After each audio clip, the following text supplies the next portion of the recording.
আপনি আমি বাস করি বাংলাদেশে, আপনার আমার দেশ, আপনি আমি বলি যে 90% মুসলমানের দেশ, 90-92% মুসলমান আপনি আমি এখানে বাস করি।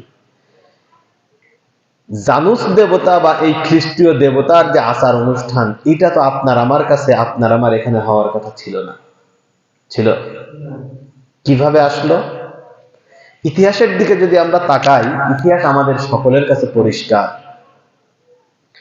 এক সময় এই যে ভারত, পাকিস্তান এবং বাংলাদেশ, তিনটি দেশ, এইটা মিলিয়ে এক সময় ছিল হিন্দুস্তান, যেটা লর্ড ক্লাইভের নেতৃত্বে ইংরেজরা যখন দখল করে, সেখান থেকে শুরু করে নিয়ে 192 বছর, প্রায় 200 বছর এই পাক ভারত উপমহাদেশ শাসন করে ইংরেজরা। ইংরেজরা যখন এই দেশ শাসন করে, তাদের চিন্তা চেতনায় শুধু এইটা ছিল না যে আমরা এই দেশ শুধু শাসন করব। তাদের চিন্তা চেতনা এটাও ছিল যে আমরা যেহেতু আজকে আমাদের ক্ষমতার বলে, অস্ত্রের বলে, লোক বলে, ক্ষমতার পাওয়ার দিয়ে আমরা এই রাষ্ট্র যেহেতু দখল করেছি, আজ হোক আর কাল হোক এই দেশ আমাদের কাছে থাকবে না, এটা তারা আমাদের কাছ থেকে অবশ্যই একদিন নিয়ে নেবে। তো সে নেওয়ার আগে আমরা এমন কিছু কাজ তাদের ভিতরে করে রেখে যেতে চাই, যে কাজের বিনিময়ে আমরা চলে যাব ঠিকই, কিন্তু তারা আমাদেরকে ভুলতে পারবে না। আমাদের বিষয়গুলো, আমাদের রেখে যাওয়া প্রত্যেকটি কাজকে আঞ্জাম দিয়ে তারা আমাদেরই অনুকরণ করে তাদের জীবন চালাবে। এ ধরনের চিন্তা ভাবনায় তারা শিক্ষা ব্যবস্থায় তাদের প্রচলিত নিয়মগুলো এক এক করে করে আস্তে আস্তে তারা ঢুকালো। বাংলাদেশের আইন ব্যবস্থায় তাদের আইনগুলো নিয়ে এসে, তাদের বিষয়গুলোকে নিয়ে এসে তারা এখানে পুশিং করলো। বাংলাদেশের জেল ব্যবস্থা তাদের রেখে যাওয়া, বাংলাদেশের অর্থ ব্যবস্থা বা এই পাক ভারত উপমহাদেশের অর্থ ব্যবস্থা তারা যেটা যেভাবে রেখে গিয়েছিল, ঠিক সেভাবেই স্বাধীনতার প্রায় 100 বছর আসতে চলল, মানে 1.25 বছর, সেই 47 সাল থেকে শুরু করে নিয়ে এ পর্যন্ত। কিন্তু আমরা আজও পর্যন্ত তাদের রেখে যাওয়া সেই শিক্ষা ব্যবস্থা, তাদের রেখে যাওয়া অর্থ ব্যবস্থা, তাদের রেখে যাওয়া বিচার ব্যবস্থা, তাদের রেখে যাওয়া সামগ্রিক জীবন চলার যে পথগুলো, এইগুলো থেকে আমরা আজও পর্যন্ত বের হওয়ার কোনো সুযোগ পাইনি। কেন পাইনি? এই 200 বছরে তারা আস্তে আস্তে মানুষের মাথার মগজ ধোলাই করতে করতে আপনার আমার জীবন চলার যে কৃষ্টি কালচার, এই কৃষ্টি কালচার গুলোকে ভুলিয়ে দিয়ে তারা তাদের জীবনকে, তাদের জীবনাচরণকে, তাদের সংস্কৃতিকে এই বাংলার মানুষের, এই পাক ভারত উপমহাদেশের মানুষের কাছে এমন ভাবে উঠিয়ে ধরে দিয়ে গিয়েছে যে এটাই যেন আজকে আমাদের সংস্কৃতি, আমাদের জীবন চলার পথেও আমরা যখনই এর বিরুদ্ধে কেউ কোনো কথা বলতে গিয়েছে, হায় হায় হায় হায় করে উঠে যে আমাদের সব শেষ হয়ে গেল, কোন জায়গায় আসলাম, কি করলাম, এরকম একটা অবস্থা। আমাদের মাথার মগজকে তারা ধোলাই করতে সক্ষম হয়েছে। আর এর পাশাপাশি ইসলাম বিদ্বেষ, ইসলামকে আল্লাহর জমিন থেকে মুছে ফেলে দেওয়ার যে চক্রান্ত ইহুদি খ্রিস্টানদের, এই চক্রান্তটা তো তাদের সাথে খুব সুন্দরভাবেই ছিল। তাদের সংস্কৃতি এবং ইসলাম বিদ্বেষ, এই দুইটা একসাথে মিশে এই পাক ভারত উপমহাদেশে এমন একটা অবস্থা তারা করে রেখে গিয়েছে, আজকে তাদের অনুষ্ঠানগুলো, তাদের কৃষ্টি কালচারগুলো, তাদের সংস্কৃতিগুলো তাদের দেশে তাদের মতো করে চলুক আর না চলুক, পাক ভারত উপমহাদেশের দিকে আপনি তাকিয়ে দেখুন, তারা যতটা না উল্লাস করে, আনন্দ করে এই অনুষ্ঠানগুলো পালন করে, আমরা তার 3 গুণ 4 গুণ 5 গুণ, এমনকি কয়েক শত গুণ বেশি আনন্দ উল্লাস করে সেই অনুষ্ঠানগুলো আমরা পালন করি। গতকালকে চলে গেল খ্রিস্টানদের বড়দিন। আপনি আপনার এলাকার গুলোতে একটু কান পেতে দেখুন, যাদের আয়োজন তাদের কোনো খোঁজ নাই, কিন্তু আপনি আমি যারা মুসলমানের সন্তান, আমাদের সাউন্ড বক্স আর ঢোল তবলার ধুমধারাক্কা আওয়াজে রাত্রে ঘুমানোই আমাদের দায় হয়ে যায়। তুমি পরিচয় দাও তুমি মুসলমানের সন্তান, তুমি পরিচয় দাও তুমি ইখতিয়ার উদ্দিন মোহাম্মদ বিন বখতিয়ার খিলজির উত্তরসূরি। তুমি যদি আরো পিছন থেকে চলে আসো, তুমি পরিচয় দাও রাসূল করিম সাল্লাল্লাহু আলাইহি ওয়াসাল্লামের উম্মত। তুমি পরিচয় দাও তোমার যে সোনালী অতীত রয়েছে, সেই সোনালী অতীতে তোমার জন্য রয়েছে হযরত আবু বকর সিদ্দিক রাদিয়াল্লাহু তাআলা আনহু উপমা, তোমার সামনে রয়েছে হযরত ওমর ইবনুল খাত্তাবের উপমা, তোমার সামনে রয়েছে হযরত উসমান ইবনুল আফফানের উপমা, তোমার সামনে রয়েছে হযরত আলী কাররামাল্লাহু ওয়াজহাহু। এদের সোনালী যুগের উপমাগুলো, এই উপমার কথা ভুলে যে তুমি হিন্দুত্ববাদ, খ্রিস্টবাদ, ইহুদিবাদ, তাদের আমদানি করা, তাদের দেওয়া এই বিধানগুলো, এই সংস্কৃতিগুলোর কোপানলে পড়ে তোমার জীবনটা তছনছ করে দিয়েছো, তোমার আশেপাশের অসংখ্য মানুষের জীবনটাকে দুর্বিষহ করে তুলেছো তুমি তোমার এই ঢোল তবলা, এই বক্স সাউন্ডের আওয়াজে।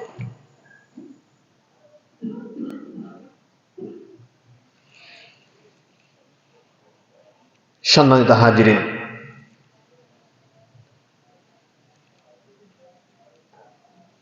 ইংরেজরা তাদের চিন্তা চেতনায়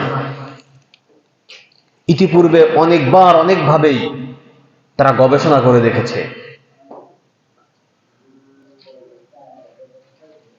আজকে আমরা মুসলমানেরা, আল্লাহ রাব্বুল ইজ্জাত আল জালাল আমাদেরকে চমৎকার একটি গ্রন্থ দিয়েছেন, মহাগ্রন্থ কোরআনুল কারীম।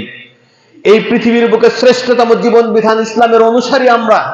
ইসলামকে আল্লাহ রাব্বুল আলামিন আমাদের দিয়েছেন, যে ইসলাম এই পৃথিবীর যে যে ধর্মের অধিকারী যে যেখানেরই হোক না কেন, প্রত্যেকেই বলতে বাধ্য হয়েছে Islam is the complete code of life. একটা মানুষের জীবনের একদম দোলনা থেকে শুরু করে নিয়ে কবরে যাওয়া পর্যন্ত জীবনের প্রত্যেকটি ক্ষেত্রের যেখানে যা প্রয়োজন, প্রত্যেকটি প্রয়োজন পূরণ করেছে যে জীবন বিধান, সেই জীবন বিধানের নাম হলো ইসলাম। সবাই বলি সুবহানাল্লাহ। এই ইসলামের মতো একটা মাল্টিন্যাশনাল জীবন বিধান আল্লাহ রাব্বুল আলামিন আমাদেরকে দিয়েছেন।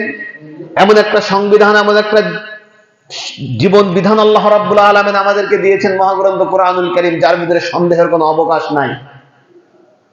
এই কোরআন আপনি আমি যাদের জন্য আল্লাহ রাব্বুল আলামিন দিয়েছেন, সেই মুসলমানেরা এই কোরআন পড়া থেকে এত যোজন যোজন দূরে সরে গিয়েছি। আজকের পৃথিবীর দিকে তাকিয়ে দেখুন আপনি, আল্লাহ রাব্বুল আলামিন সূরা ফিল নাজিল করেছিলেন। আব্রাহা যে পাখি ধ্বংস করতে, এই আব্রাহা যে কাবাঘর ধ্বংস করতে এসেছিল, সেই কাবাঘর ধ্বংসের বর্ণনা রাসূল করিম সাল্লাল্লাহু আলাইহি ওয়াসাল্লামের মাধ্যমে তামাম পৃথিবীর মানুষদেরকে জানালেন। আল্লাহ রাব্বুল আলামিন সূরা ফিলের ভিতরে কোরআনের আয়াত নাজিল করলেন, ওয়া আরসালা আলাইহিম তায়রান আবাবিল।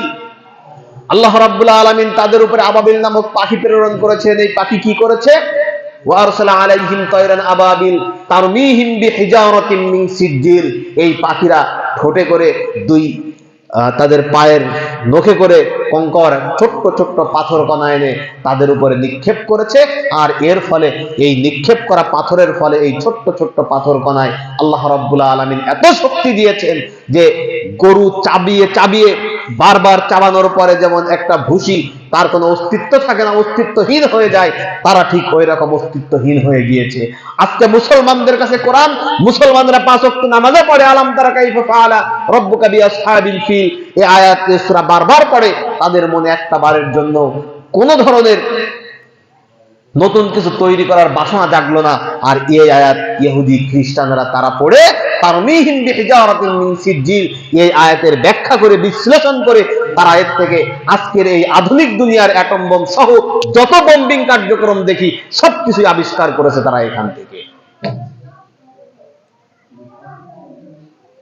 আজকের বিমানগুলোরে আল্লাহ রাব্বুল আলামিন পাঠালেন ওয়া আরসালা আলাইহিম তায়রান আবাবিল।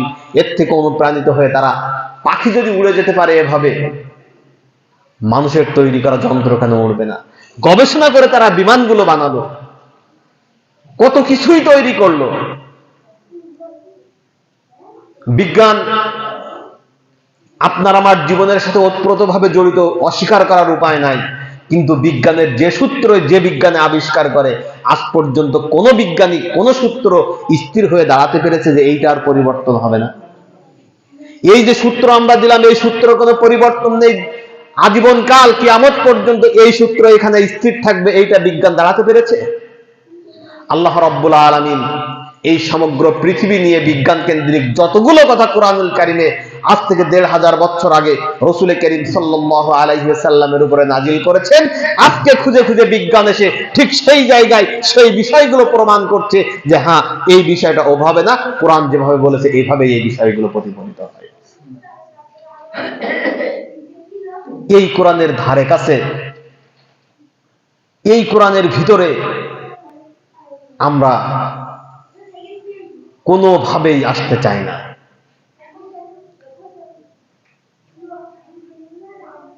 এখান থেকে বেশ কয়েক বছর আগের কথা, এখনো মাঝে মাঝে ফেসবুকে গল্পটা দেখি, এটাও ফেসবুকেরই গল্প নেওয়া। একজন ব্যক্তি মারা গিয়েছে, প্রবীণ মানুষ, মুরব্বী মানুষ মারা গিয়েছে। এই ব্যক্তির ছেলে হলো, ওই গল্পে যেভাবে চিত্রায়িত করা হয়েছে আমি জাস্ট ওই গল্পটাই নিয়ে আসছি। ওই ব্যক্তি মারা গিয়েছে, মারা যাওয়ার পরে সকলে জানাজায় দাঁড়িয়েছে। এই ব্যক্তির ছেলেকে ওই গল্পের ভিতরে চিত্রায়িত করা হয়েছে দেশের যে কয়জন সেরা অ্যাডভোকেট, উকিল, আইনজীবী তাদের একজন হিসেবে, কোর্টের সেরা একজন আইনজীবী হিসেবে। বাবার জানাজায় তিনি দাঁড়িয়েছেন, মসজিদের ইমাম জানাজার নামাজ পড়াচ্ছেন। প্রথম তাকবীর গেল, নামাজ শুরু হলো। সানা পড়ার পরে দ্বিতীয় তাকবীর হলো, দ্বিতীয় তাকবীরের পরে দুরূদ শরীফ পড়া হলো। তৃতীয় তাকবীরের পরে পিছন থেকে ছেলে হাওমাও হাওমাও করে কান্না শুরু করে দিয়েছে। এখন জানাজায় দাঁড়িয়ে ছেলে যদি কান্না শুরু করে, আপনার আমার স্বাভাবিক অনুভূতি বা স্বাভাবিকভাবে মনে আসবে কি, বাবা মারা গেছে, জানাজা শেষ মানে তো মাটি দিয়ে আসা হবে। এই কারণেই হয়তো ছেলে কান্না করতেছে। ইমাম সাহেব নামাজ শেষ করলেন। নামাজ শেষ করার পরে ছেলের পিঠে হাত বুলিয়ে দিয়ে বললেন, বাবা, দুনিয়ায় তো কেউ চিরকাল বেঁচে থাকে না, সবাই এখান থেকে চলে যায়, তো তুমিও ধৈর্য ধারণ করো, তোমার বাবা বিদায় নিয়েছে, ধৈর্য ধরো, বাবার জন্য দোয়া করো। এ কথা বলার সাথে সাথে ছেলে আরো কান্না করে উঠে বলে, বাবা হুজুর, আজকে বাবার জানাজায় দাঁড়িয়ে আপনি হয়তো চিন্তা করছেন বাবা মারা গিয়েছে, সেই দুঃখে আমি কান্না করছি, কিন্তু আসলে মানে বাবা মারা গিয়েছে এই দুঃখে আমার কান্না একটুও না। আমি চিন্তা করলাম, যে বাবা আমাকে মায়ের, আল্লাহ রাব্বুল আলামিন যেখান থেকে রেখেছিলেন, যে বাবার মাধ্যমে মায়ের গর্ভ থেকে আমি এই দুনিয়ায় আসলাম, যে বাবা আমাকে ছোট্ট শিশু থেকে শুরু করে নিয়ে আমি আজ এই পর্যন্ত এসেছি, আমাকে ছোটবেলায় লালন পালন করা, পড়ালেখা শেখানো, আমাকে এমন চমৎকার সুন্দর একটা ক্যারিয়ার গঠন করার জন্য যে বাবা এত কষ্ট সারা জীবন করলেন, সেই বাবাকে বাবার বিদায় বেলায় আমি এত বড় ফাঁকি দিলাম, এই ফাঁকির অনুভূতিটা এই জানাজায় দাঁড়িয়ে আমার মনের ভিতরে এসেছে, এজন্যই আমি কান্না করছি। ইমাম সাহেব বললেন, ঘটনা কি? ওই ছেলে বললেন, হুজুর, আপনি যখন বললেন প্রথম তাকবীরের পরে সানা, দ্বিতীয় তাকবীরের পরে দুরূদ শরীফ, তৃতীয় তাকবীরের পরে জানাজার নির্ধারিত দোয়া, আমি আগের দুটো কোন রকম এদিক সেদিক পড়তে পারলেও জানাজার দোয়া কি এইটা তো আমি জীবনেই প্রথম শুনলাম। জানাজায় দাঁড়িয়ে যে কোনো দোয়া পড়তে হয় মায়েদের জন্য, এটা তো আমার জানা নাই, এটা আমি কিছু করিই নাই। যে বাবা আমার জন্য এত কিছু করলেন, সেই বাবার জীবনের শেষ মুহূর্তে, যাকে একটু পরে কবরে রেখে আসবো, সেই বাবাকে এই জানাজায় দাঁড়িয়ে এত বড় ফাঁকি আমি কিভাবে দিতে পারলাম? এই জন্য আমার মন থেকে কান্না আসছে, তাই আমি কান্না করছি।